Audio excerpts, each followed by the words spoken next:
Assalamualaikum warahmatullahi wabarakatuh. Perkenalkan, kami dari kelompok 1 akan menjelaskan tentang aplikasi dari persamaan diferensial order pertama atau order 1 yang berjudulkan tentang peluruhan zat radioaktif.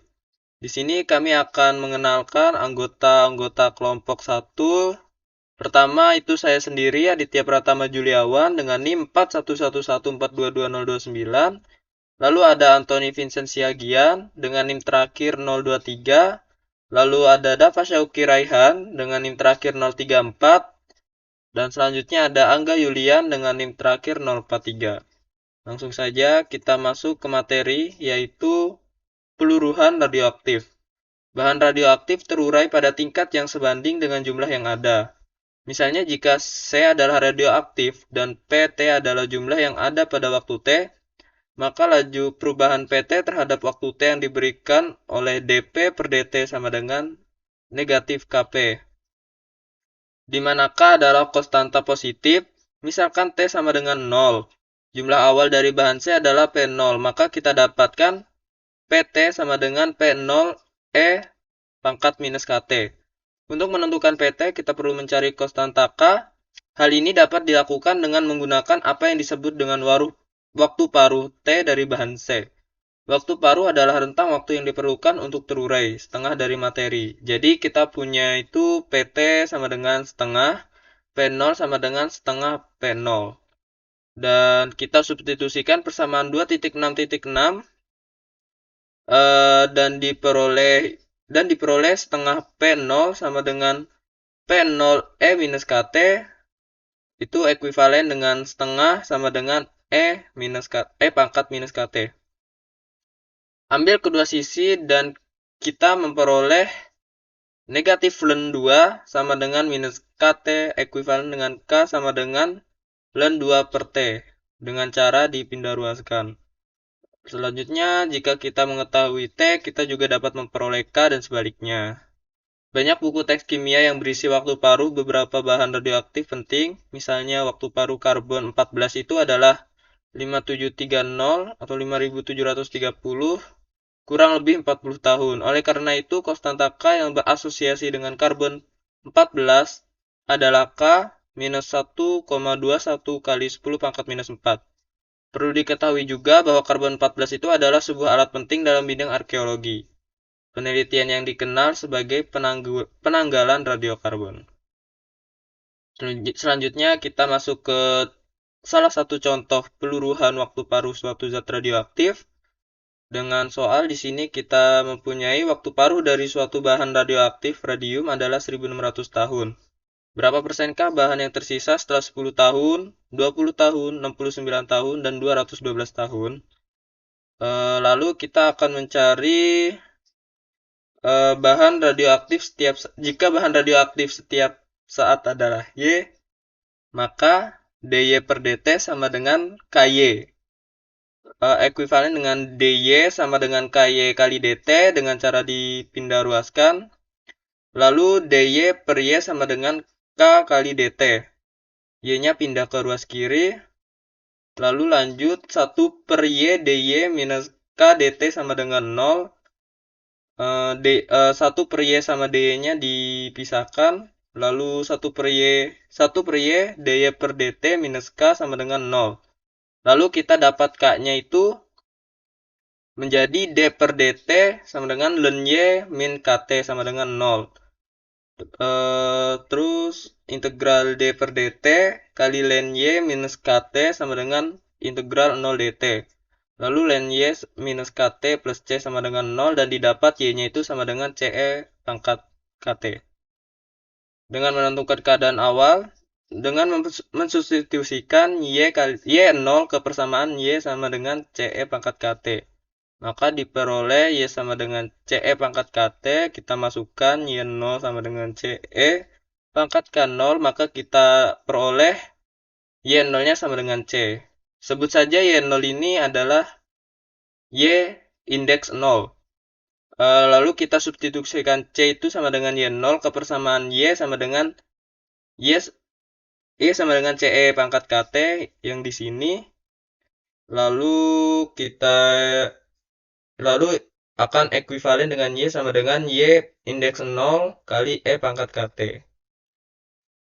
Lalu di sini ada Y 1600 sama dengan setengah Y0 sama dengan Y0 kali E pangkat K kali 1600. Lalu kita hitung perpangkatannya, yaitu setengah sama dengan Y0-nya hilang jadi setengah sama dengan E pangkat K kali 1600. Lalu K sama dengan minus ln 2 per 1600.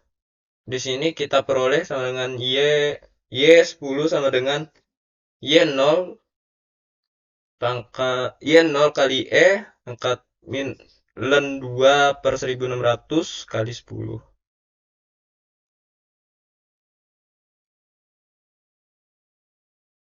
Selanjutnya akan dijelaskan oleh teman saya Anton. Oke, kita akan lanjut ke persentase bahan yang tersisa selama 10 tahun. Maka Y-nya saat 10 tahun per Y0 itu sama dengan Y0 dikali dengan eksponensial pangkat min ln 2 per 1600 dikali 10 per Y0. Maka menghasilkan, karena Y0 atas dengan Y0 bawah habis dibagi, maka tersisa eksponensial pangkat min ln 2 per 1600 dikali dengan 10. Dengan sifat logaritma natural kita dapatkan 2 pangkat min 10 per 1600. Karena kita di sini mencari persentase bahan, maka kita kali dengan 100%. Dan diperoleh itu hasilnya 99,56%. Nah, selanjutnya pada persentase bahan tersisa setelah 20 tahun. Sama seperti tadi, maka Y saat 20 sama dengan Y0 kali eksponensial pangkat min ln 2 per 900 dikali dengan 20. Y0 nya habis, maka menghasilkan eksponensial pangkat min ln 2 per 1600 dikali dengan 20. Dengan sifat logaritma natural tadi, kita dapatkan 2 pangkat min 20 per 1600 dikali 100%, karena kita mencari persentasenya, didapatkan 99,13%. Berlaku juga untuk setelah 69 tahun. Didapat itu persentasenya sekitar 97,05%. Dan juga pada setelah 212 tahun, itu didapat 91,22%. Selanjutnya akan dijelaskan oleh teman saya, itu Dava Sauki. Oke, berikutnya saya akan membahas tentang pendekatan numeriknya, yaitu untuk solusi persamaan diferensial dengan menggunakan bahasa Python. Yang pertama, di sini untuk kodenya, kode 3 baris pertama ini itu adalah kode yang bertujuan untuk mengimpor pustaka yang diperlukan untuk penyelesaian numerik persamaan diferensial. Lalu yang baris kedua adalah untuk manipulasi array numerik, dan yang baris ketiga adalah untuk visualisasinya. Yang berikutnya adalah tiga baris kode ini. Tiga baris kode ini adalah untuk mendefinisikan fungsinya. Fungsi yang merepresentasikan persamaan diferensial biasa atau ODE dalam bentuk dy per dx sama dengan min 0,00043321698 dikali y, dengan ini sebagai konstantanya dari model yang diberikan tadi. Kemudian ada baris return fungsi untuk menampilkan nilai fungsinya. Kemudian adalah dua baris ini. Dua baris ini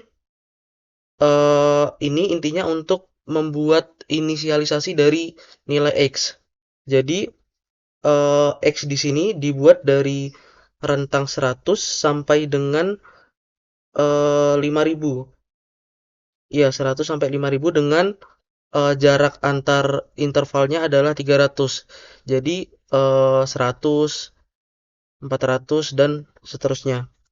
Berikutnya adalah menginisialisasi nilai Y0 sebagai 95,761508. Di sini maksudnya adalah Y0 di sini adalah Y, karena di sini X dimulai dari 100, maka Y0 di sini adalah eh, zat radioaktif. Di sini kita gunakan radium yang tersisa setelah 100 tahun. Jadi sisa zat radioaktif setelah 100 tahun adalah 95,76 sekian persen. Kemudian eh, yang berikutnya adalah baris ini. Baris ini digunakan untuk menyelesaikan persamaan diferensial orde 1 dengan memasukkan fungsi dy per dx dengan nilai awal y0 dan array x sebagai argumennya.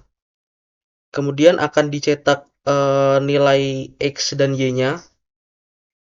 Kemudian untuk baris kode ini untuk menampilkan grafik peluruhannya. Jadi hasil solusi ODE untuk nilai-nilai X yang diberikan dipetakan menggunakan matplotlib tadi di library-nya, grafik untuk menunjukkan bagaimana nilai Y berubah seiring dengan pertambahan nilai X sesuai dengan persamaan diferensial yang diberikan. Nah, jadi di sini ini adalah inisialisasi nilai X-nya dari 100, 400, 700, dan seterusnya sampai 4900. Kemudian ini adalah hasil nilai Y-nya dari nilai X yang telah dipetakan. Didapatkan penyelesaiannya seperti grafik berikut. Jadi di sini ada di titik ini ada 100 di X dan 95, sekian di Y. Dianggaplah di sini dan seterusnya, sehingga grafik ini akan merepresentasikan peluruhan dari zat radium tersebut dari waktu 100 tahun sampai 4900 tahun. Oke, mungkin itu saja. Selanjutnya adalah grafik peluruhan dengan bantuan Excel. Jadi akan diperlihatkan perbedaannya grafiknya di bagian mananya oleh teman saya, Angga. Oke, di sini saya akan menjelaskan mengenai pendekatan numerik dengan software Excel. Di sini saya plot waktunya dimulai dari 100 hingga 4900 tahun. Kita akan mencari sisa persentase bahan radioaktif radium tadi. Untuk menghitung ini yang sisa persentasenya, untuk yang waktu 100 tahun ini kita menggunakan perhitungan yang sama seperti ini tadi. Dari 69 tahun, 212 tahun. Berarti ini nanti kita ganti jadi 100, menjadi Y100 per Y0 sama dengan Y0 dikali E pangkat min ln 2 per 1600 dikali 100 dibagi Y0. Maka untuk 100 tahun itu diperoleh sisa persentasenya 95,76%.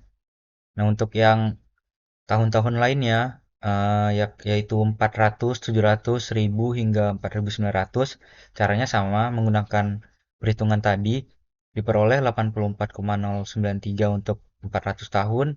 Untuk 700 tahun itu sisanya adalah 73,84%. Untuk 1000 tahun 64,84%, hingga untuk 4900 tahun itu tersisa 11,97%. Nah, dari sini kita dapat lihat untuk perhitungan dengan Excel maupun Python itu tidak ada perbedaan sama sekali.